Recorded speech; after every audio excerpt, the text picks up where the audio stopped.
ladies and gentlemen, boys and girls of all ages, welcome back to another World of Tanks replay with your host, Great Taz. Now let's get this battle on the road in 3, 2, 1, roll out.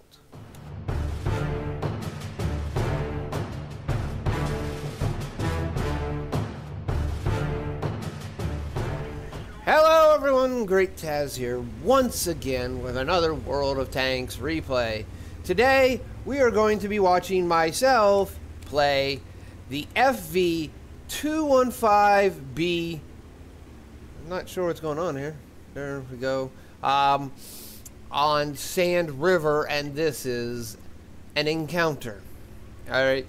First off, this is I'd like to say this is a rather crazy kind of battle. There's a very big surprising effect, and you'll have to stick around to the last moment to actually see that. Alright, so also with that, if you want to follow me on Twitch, my Twitch link is in the description below. Also, I have a Discord. Feel free to go head on over there to ask me questions, send me replays, and stuff like that. Alright, there we were shooting at the T-95, better known as the Chieftain, as that Object 277 comes flying through, and we put a big hurting right on him, doing 1,234 damage, right, and also tracking him at the same time. Gotta know that guy is probably a little irritated that he took the shot for the Chieftain. Here we got a bat chat running through. Oh, well, there we had a bat chat running through. There's a 1,352 damage shot right there, right into the side of the bat chat. Now, the bat chat isn't very well armored, and Hesh rounds right out of the 213 Bravo here. The 183, even out of the Foch one. The FV215b stage 2 would have done the same thing, but it shows you that when you get a good penetrating shot with Hesh, you can do some massive damage. Now, I would like to also mention that the 1,234 damage against the 277 would probably not have done as much damage because of where it hit a track. And now if Hesh tracks absorb HE rounds and Hesh rounds, and that first shot I fired was AP. Not sure how that guy knows where I'm. I think he's just blind shotting right there. Don't even think he's actually, I'm spotted, because I do have 6th sense here. We're going to put a round into the, now as you can see right there, that was a Hesh round into a Badger, and it only did 314. So your Hesh rounds got a huge variety of range there, as where the AP rounds don't. And that's because the Hesh round is somewhat accounted for like as a HE round, and it's not like heat rounds. Heat rounds actually have a less variety.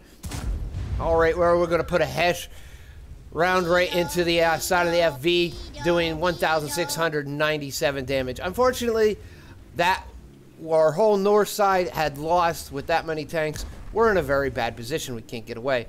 But that FV knows that we're here, and pretty much everybody does now. It's going to be really difficult to get out of this situation, unfortunately, right now. As you can see, I don't like this rock that Wargaming has here. The rocks in the western base, or the 1-2 base, are actually a lot easier to hide behind. You can hide even a stage 2 behind them and not get shot. This is the only rock really over here, and you can't hide whatsoever. Alright, you got that whole middle point where if you got a real high tank just like this, they're going to shoot you through every time, which is kind of not really a very fair thing to be able to hide from one side, not the other. And there's no hills on the other side to actually give you an advantage when you're attacking it like there is here. I really think that those hills should be brought down a lot further. Unfortunately, the Foch 155 is there. There was no way of getting out of there because there was no way of getting unspotted because of where the 277 was. It had me perma-spotted. And another thing, that some of the bushes in the game aren't the greatest. But as you can see there, it's 5,307 damage in just a matter of 3 minutes right there. So the FV FV215b 183 and the FV4005 Stage 2 can put out a lot of damage. The problem is with the 183, you are slow. The problem with the Stage 2 or the 4005 is the simple fact that you are going to, you have a turret that only has like 14 millimeters of armor. You have very little armor in your turret. So we're going to do some skipping around here with a couple other people. We're going to also just speed this up just a little bit because this is just sitting here watching everybody else play, trying to figure out what everybody else was doing and why it looks like such a bad situation. Now, as you can see here, there's some people that don't do the most wise choice. Now this person here playing the Object 705 Alpha is definitely not playing the tank in the most smartest way. You've seen how long ago that he actually spotted the Super Conqueror. He didn't even bother to turn his tank around and expected the rear side of his tank to have as much armor as the front side of his tank. It don't. None of them do. Now we jump over here to the Leopard and then the Object 140. And then at this point, there's only three tanks left. The Super Conqueror, which is about to die right here to the T-92. And then we have the Foch 155 and the Object 261. The Foch 155 is about to die right now to our Object 261. And now all we have left is the enemy Object 261. And it's about to die right about here with our Object 140 coming around the corner and putting some holes right in him. Just like one, and now two. And it ends up being a victory, which is a good thing for us. But on the other side, it isn't such a good thing for us. Alright. So, what we're going to do now is we're going to run over to wattrecords.com and see how well I actually did. We'll see what I got in this battle. Alright, here we go. First off, I got a first class. That first class badge came from only 931. Now, if I would have survived, that would have definitely been probably over 1,000, if not 1,100 base experience, which could have been an ace tanker gameplay right there. Got Fire for Effect. I got Bruiser. I didn't get any heroic awards, but I got 35 bonds, and some of those bonds come from a special event. Now you can see here, this is the big shocking point. I did 5,307 damage. Closest on my team is almost 2,000 behind me. I did the most damage, and if you look at the time frame, I died in 4 minutes. There was 3 minutes extra left of battle that people couldn't make up that deficit. I did not expect to walk out of this battle with that much damage, with 5,307 damage. And yet, on top of that, not getting a high caliber, which is kind of strange. But as you can see there, I only fired 5 shots. 4 of them direct hit, 3 of them were penetration, 3 splash damage, because I fired 3 Hesh rounds. 2 of them were APCR, or standard rounds. Alright, there's my 5,300 damage. 1,500 of it was from a long distance.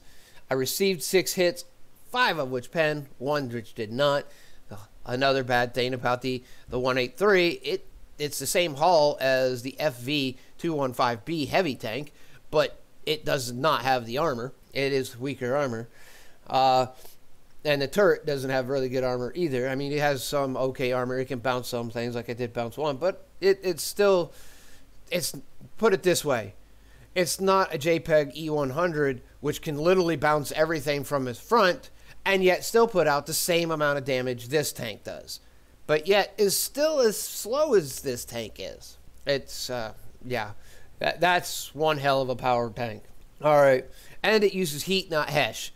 And heat has better damage mechanics than Hesh does. Enemy tanks destroyed. I destroyed 2. I destroyed 2. I damaged 5.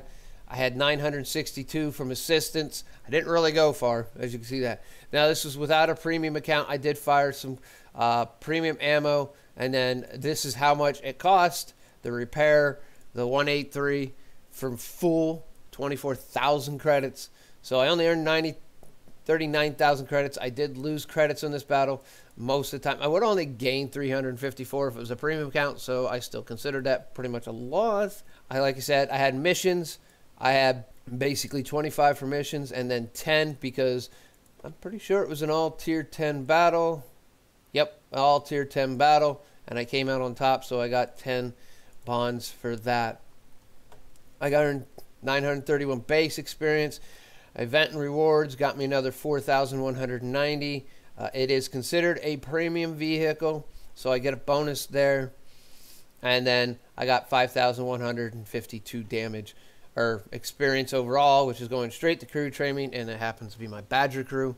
Unfortunately, yeah, I don't play my Badger much. So, but if you like this replay and recording, you can tell me to one of two ways. I'm having a speech impediment. So, anyways, you can tell me one of two. In the description below, there is a link right to this page right here. And when you get to this page after signing in, which will be a little sign in up over here in the corner where it says my name, as you can see, you'll see a thumbs up and a thumbs down. You can click either one of those that you like. Also on the video below, there is the like button and the dislike button. Go ahead and click that like if you liked everything, because you know it's going to help other people see this video. If you didn't, you know what to do.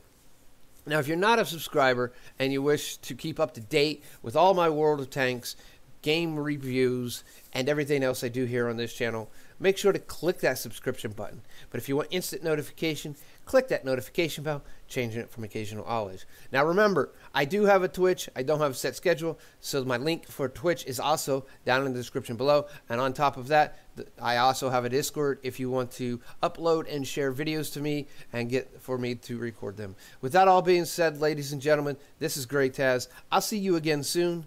Don't forget to come back.